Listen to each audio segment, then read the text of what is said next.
Today we are going to discuss about a very important instrument used in the physics lab, the potentiometer. We are going to learn about its design, its principle of working, and thereby understand how it can be made useful for other purposes in the lab. To start off with, let us see what the potentiometer looks like.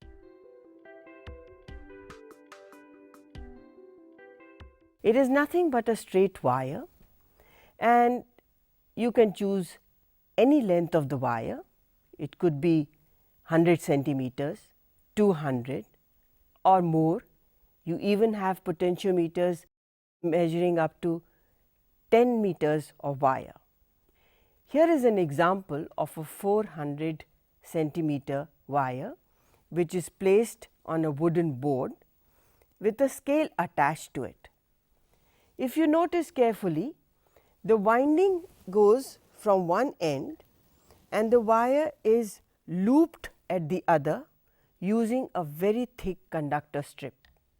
That means, this segment of the wire which is below this strip does not account for the wire length.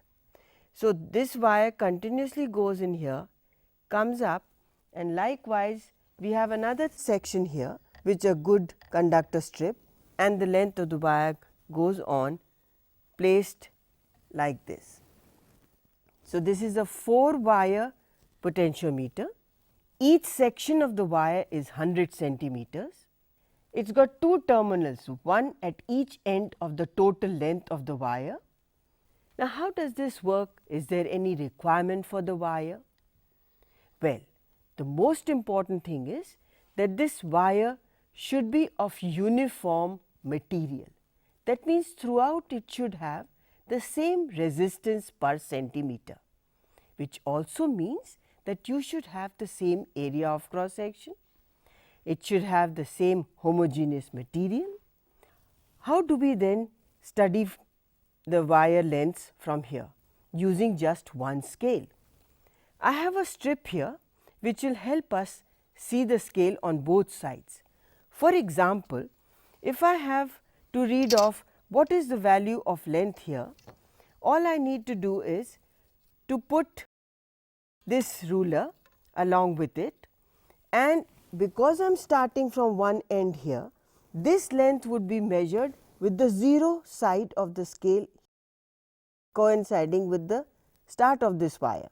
So, this will be my length of 45 centimeters. So, 45 centimeters is what I am reading here. On the second wire it would be 100 and additionally this length. So, I can read the second scale which is 55 corresponding to the 45. So, it would be 155 centimeters. So, that is how you read the length of the wire that you choose or select. Let us now understand its principle. If you put a potential difference, a constant potential difference across any length of wire, from our Ohm's law, we know that a constant current will flow through this, and determined by the potential difference across it, this current will be there. Now, what happens in the potentiometer is that the potential drop across any length of the wire is going to be proportional to the length that we are considering. That means that the potential drop per unit length of the wire should remain constant, because the resistance per unit length of the wire is constant. This potential drop per unit length should also remain the same.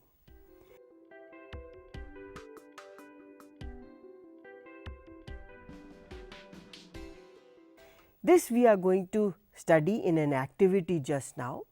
What we are going to do is use our potentiometer, connect a potential difference across it by using this battery eliminator, and suitable rheostat resistance so that we do not have too much of current in the circuit.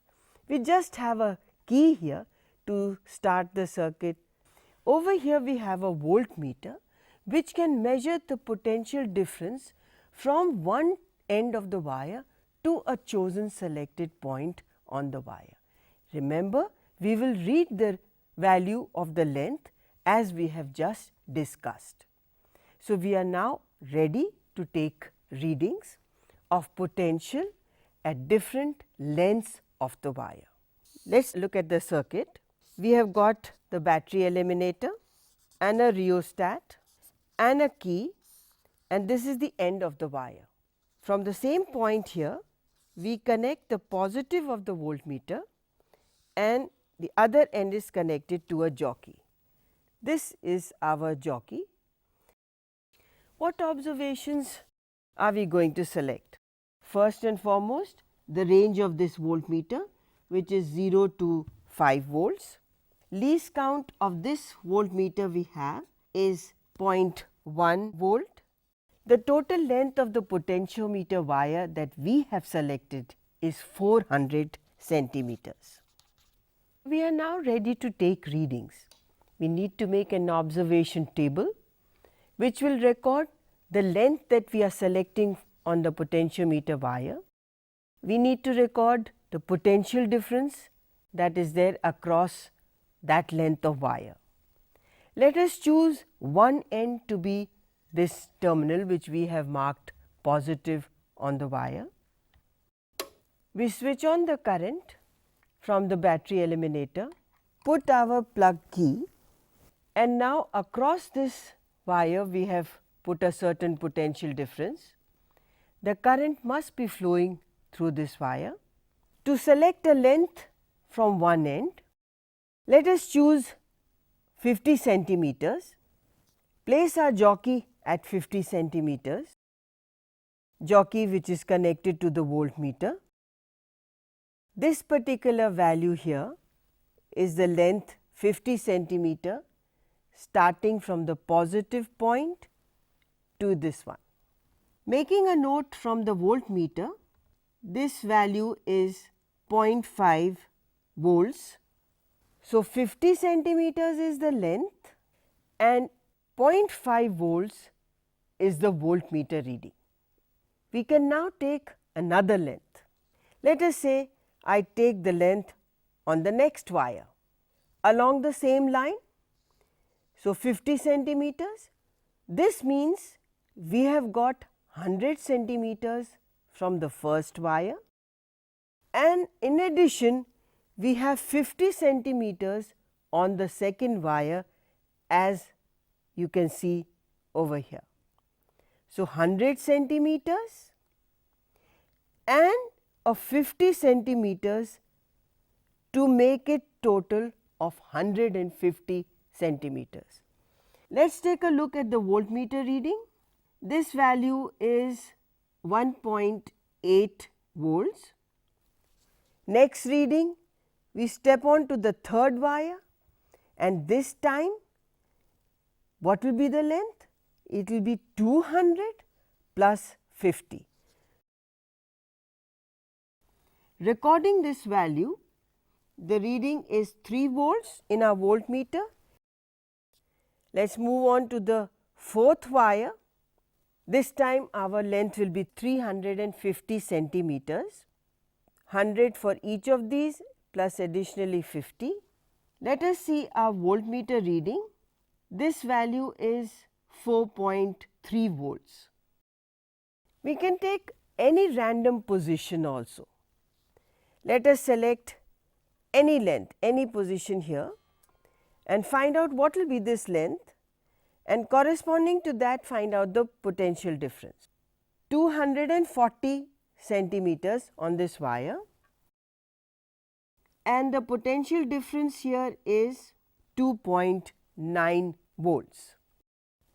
We can now find out for each of these readings how much potential difference per unit length.